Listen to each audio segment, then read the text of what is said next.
Agora mudamos de assunto e vamos falar com a médica, é a doutora Camila Maciel de Oliveira, a pesquisadora convidada do MIT. Deixa eu pegar o bom dia dela. Bom dia, doutora Camila. Bom dia, Eduardo, tudo bem? Tá tudo bem? Como é que foi o final de semana, doutora? Tudo tranquilo? Tranquilo, trancado em casa, tentando lidar com a nova rotina, agora uma semana já trancada, né? Sim. Então a gente tem que criar a rotina dentro de casa.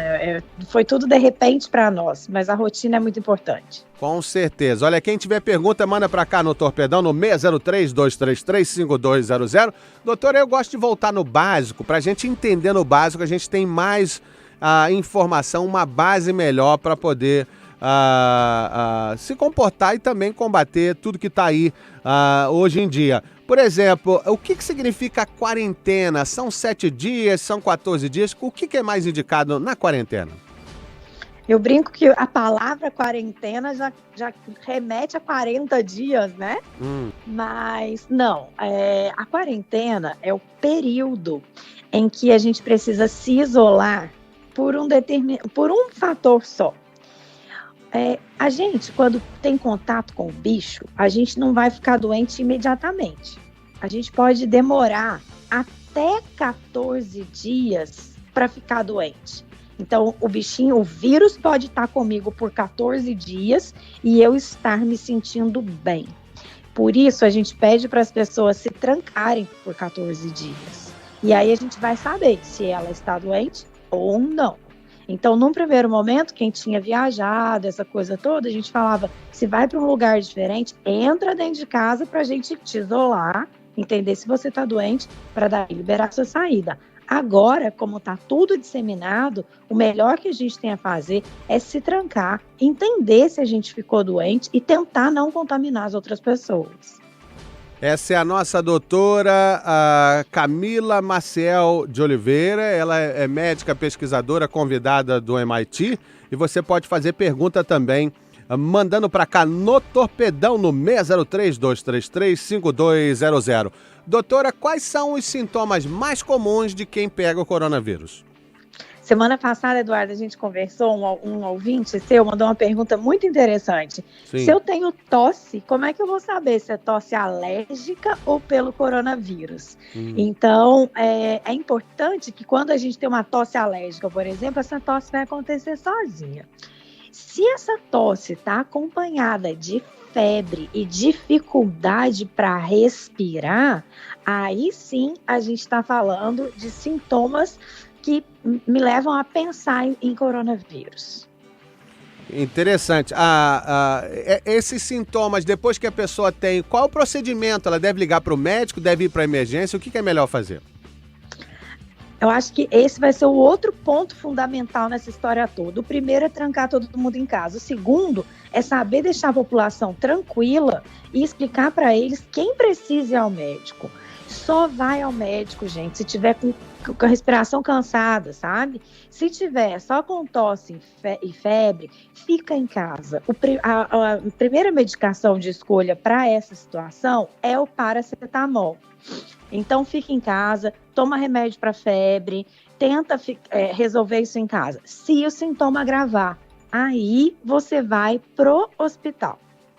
Interessante porque ontem teve até um drive-thru no Hospital Central de Framingham, né, o Metro Oeste Medical Center, e a recomendação só vai fazer o teste no drive-thru quem tiver aprovação do médico, ou seja, eles estão realmente priorizando quem tem os sintomas. Olha uma pergunta básica aqui, doutora, como evitar o coronavírus além de lavar as mãos? Será que lavar o nariz ajuda?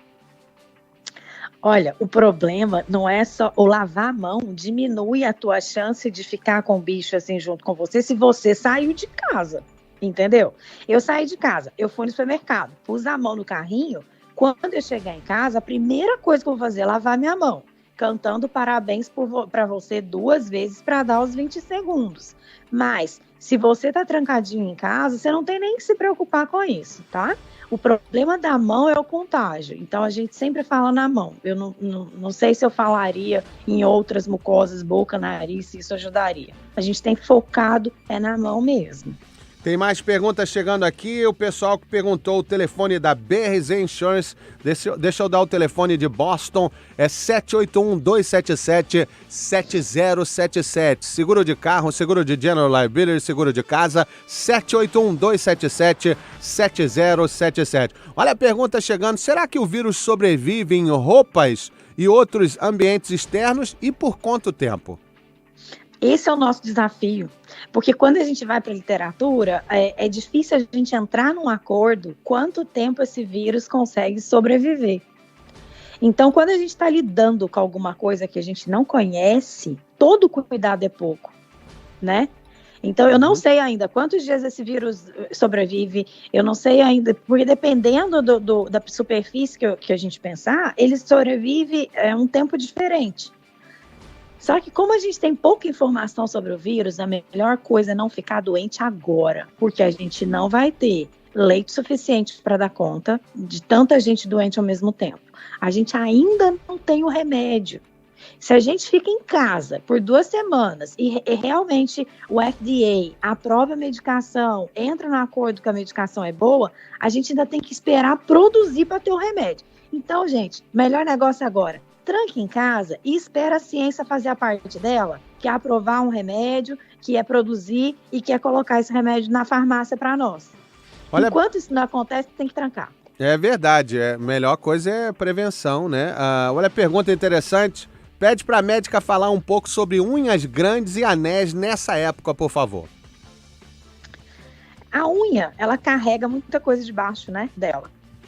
Então, não é nem só sobre essa época aqui que a gente teria que ter o cuidado com a unha. Cuidado com a unha é uma realidade, a gente tem que manter, porque os próprios bichinhos relacionados à verminose, que é um outro tipo de bichinho, também a gente já sabe da unha, né, que fica debaixo da unha.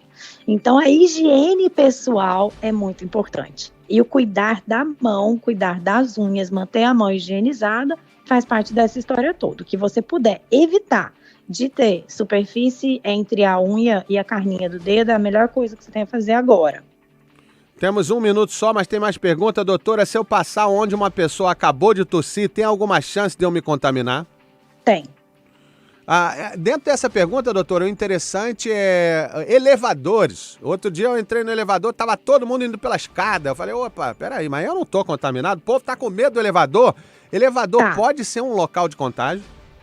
A primeira coisa que eu fiquei com medo foi do elevador, Eduardo, preciso te confessar. Eu comecei a pegar elevador, quando a pessoa ia entrar, eu saía. Eu falei, eu não vou ficar aqui dentro com a outra pessoa.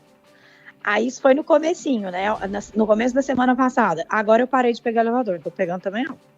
Interessante isso, porque se alguém tossiu, as gotículas ficam ali no ar até cair. Se alguém entra, pode pegar essa gotícula. Pode pegar, e você nunca sabe quem entrou ali agora há pouco. Então, elevador... Melhor a gente ficar trancado mesmo, gente. É verdade. Obrigado, doutora. Não dá tempo para mais nada. Tenha um bom dia. Você volta amanhã. Obrigada.